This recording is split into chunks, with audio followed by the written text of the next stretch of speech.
నసీరుద్దీన్ షా రీసెంట్గా the వైర్కి interview ఇచ్చినప్పుడు ఒక మాట అన్నారు. ప్రైమ్ మినిస్టర్ నరేంద్ర మోదీ ముస్లిం స్కల్ క్యాప్ పెట్టుకుంటే చూడాలనుంది అని. 2011లో ఒక ఈవెంట్లో మోదీ స్కల్ క్యాప్ పెట్టుకోవడానికి నిరాకరించడం అతని జ్ఞాపకాల్లో మరువలేని విధంగా నాటుకుపోయిందట. అతని ప్రకారంగా మోదీ ముస్లిం స్కల్ క్యాప్ పెట్టుకుంటే ఇండియాలో ఉన్న ముస్లిం కమ్యూనిటీని ఈజీగా కన్విన్స్ చేయొచ్చు, అతను కూడా వాళ్ళలో ఒకరు అని. ఇండియా ఒక సెక్యులర్ కంట్రీ. సెక్యులరిజం ఇండియాకి వరల్డ్లో ఒక యూనిక్ ఐడెంటిటీ ఇస్తుంది. కానీ ఈ పదాన్ని ఇండియన్ పాపులేషన్లో ఉన్న అన్ని మతాల వాళ్ళు సీరియస్గా తీసుకుంటారా? ఇండియాలో హిందూస్, ముస్లిమ్స్, క్రిస్టియన్స్ అన్ని మతాల వారు కలిసి ఉంటారు. మన ఫ్రెండ్స్లో ముస్లిమ్స్, క్రిస్టియన్స్ ఉంటే మనం వాళ్ళని విష్ చేస్తాం, వాళ్ళ ఫెస్టివల్స్కి వాళ్ళతో సెలబ్రేట్ కూడా చేసుకుంటాం. కానీ ఎప్పుడైనా వాళ్ళు మనతో కలిసి హోలీ, దివాళీ, దసరా సెలబ్రేట్ చేసుకోవటం చూసారా? రేర్లీ కొంతమంది సెలబ్రేట్ చేస్తారు, కానీ మోస్ట్లీ చెయ్యరు. నేను అర్థం చేసుకోగలను. మనలో మ్యాక్సిమం హిందూస్ ఈ విషయాన్ని అర్థం చేసుకోగలరు. ఎందుకంటే వాళ్ళకి, వాళ్ళ రిలీజన్కి మనం రెస్పెక్ట్ ఇస్తాం కాబట్టి. మనం వాళ్ళని ఫోర్స్ చేయము.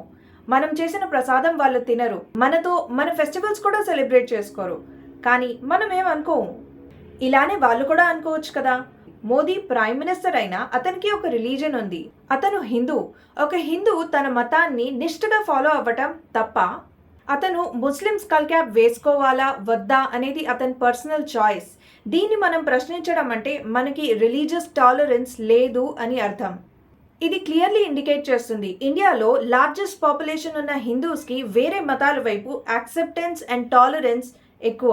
అందుకే ఇక్కడ అన్ని మతాల వారు ఫ్లరిష్ అవుతున్నారు. నేను ఇక్కడ మళ్ళీ రిపీట్ చేస్తున్నాను, ఇండియా ఒక సెక్యులర్ కంట్రీ. అంటే ఇక్కడ ఏ మతం వాళ్ళకైనా టాలరెన్స్ అండ్ యాక్సెప్టెన్స్ ఉండాలి. అప్పుడే ఇక్కడ అన్ని మతాల వారు కలిసి సంతోషంగా ఉండగలరు. నిజానికి ఇండియాలో చాలా మంది హిందూ పొలిటీషియన్స్ నసీరుద్దీన్ షా అన్నట్టు ముస్లిం కమ్యూనిటీని మెప్పించడానికి స్కల్ క్యాప్ వేసుకుంటారు, దర్గా కూడా వెళ్తారు. ఇలా చేయటంలో వాళ్ళ ఉద్దేశం ఓట్ బ్యాంక్ని పెంచుకోవటం. ఓట్ బ్యాంక్ని పెంచుకోవటానికి వీళ్ళు మైనారిటీ కమ్యూనిటీస్కి ఎక్కువ ప్రాధాన్యత ఇస్తారు. ఇన్ టర్న్ మన రాజ్యాంగంలో రాసినట్టు ఈక్వాలిటీ ఆఫ్ సిటిజన్స్ని వీళ్ళు పాటించరు.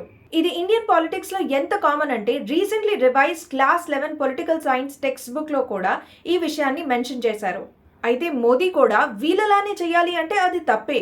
ఒక ముస్లిం స్ట్రిక్ట్లీ తన మతాన్ని ఫాలో అవుతూ వేరే మతాలని అవమానపరిచినట్టు నడిచినా ఏమనుకోకూడదు, ఏమనకూడదు కూడా. ఎందుకు? సెక్యులరిజం.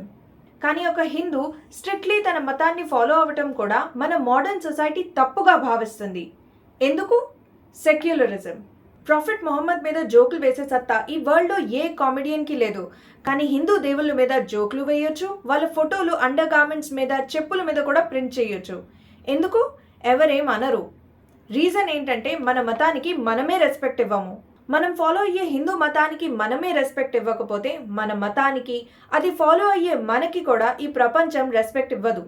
కన్క్లూజన్ ఏంటంటే హిందూస్ మన తోటి ముస్లిం కమ్యూనిటీస్ని చూసి నేర్చుకోవాలి. మన మతానికి రెస్పెక్ట్ ఇవ్వటం, మన కల్చర్ని గౌరవించటం, గౌరవంతో అనుసరించటం. ఏ రోజైతే మనం ఇది నేర్చుకుంటామో ఆ రోజు ఇలాంటి ఇష్యూస్ ఒక పెద్ద న్యూస్ క్రియేట్ చేయవు. వీటిని ఎవ్వరు పట్టించుకోరు. ఏ మతం వారైనా పదవికి తగ్గ పనిచేసి అన్ని కమ్యూనిటీస్ అభివృద్ధి చెందేలా చూడాలి. అలాంటి వాళ్ళే మంచి లీడర్స్. దయచేసి వాళ్ళు స్కల్ క్యాప్ పెట్టుకున్నారా, తిలకం పెట్టుకున్నారా, హిందువా, ముస్లిమా, క్రిస్టియనా అని చూడకండి. ఆఖరిలో ఒక చిన్న నోట్, ఏ మతం వాళ్ళైనా మనుషుల్లో మంచి వాళ్ళు ఉంటారు, చెడ్డవాళ్ళు ఉంటారు. రీసెంట్గా గుజరాత్లో ముఖ్యమంత్రి ఆవాస్ యోజనలో ఒక ఇల్లు ముస్లిం ఫ్యామిలీకి అలాట్ చేశారు. ఆ సొసైటీలో ఉన్న హిందూ ఫ్యామిలీస్ దీనికి వ్యతిరేకంగా ప్రొటెస్ట్ చేశారు. వాళ్ళు ప్రొటెస్ట్ చేయడానికి కారణం ఉంది. గుజరాత్ గవర్నమెంట్ డిస్టర్బెన్స్ యాక్ట్ తయారు చేసింది. ఈ యాక్ట్ ప్రకారంగా ఒక హిందూ కాలనీలో వేరే మతాల వాళ్ళకి ఇల్లు అమ్మకూడదు. ఈ ఇన్సిడెంట్ నాకు కొంచెం వియర్డ్గా అనిపించింది. ఎందుకంటే ఒక ముస్లిం ఫ్యామిలీ ఇంతమంది హిందూ ఫ్యామిలీస్కి ఎలా ఎఫెక్ట్ చేస్తుంది? అంటే మీ ఐక్యత మీద మీకు నమ్మకం లేదా? ఇంకో ఇన్సిడెంట్లో బక్రీద్ ముందు రోజు 4 ముస్లిమ్స్ కలిసి ఒక ఆవు తల మధ్యప్రదేశ్లో ఒక జగన్నాథ్ టెంపుల్ ప్రిమిసెస్లో పడేశారు. ఇలాంటి వాళ్ళు సొసైటీలో ఉంటారు, కానీ వీళ్ళని చూసి మనం ఇన్ఫ్లుయెన్స్ అవ్వకూడదు. మన మతాన్ని మనం అనుసరించాలి, వేరే మతాలని మనం ఆదరించాలి. ఇదే అన్ని సమస్యలకు సమాధానం ఇస్తుంది. ఈ వీడియో మీకు నచ్చినట్లయితే తప్పకుండా లైక్ చేయండి. మీ ఒపీనియన్ ఏంటో కామెంట్ సెక్షన్లో తప్పకుండా మెన్షన్ చేయండి. మరిన్ని మంచి వీడియోస్ కోసం సబ్స్క్రైబ్ చేసుకోండి క్యాజువల్ కథలు. Thank you.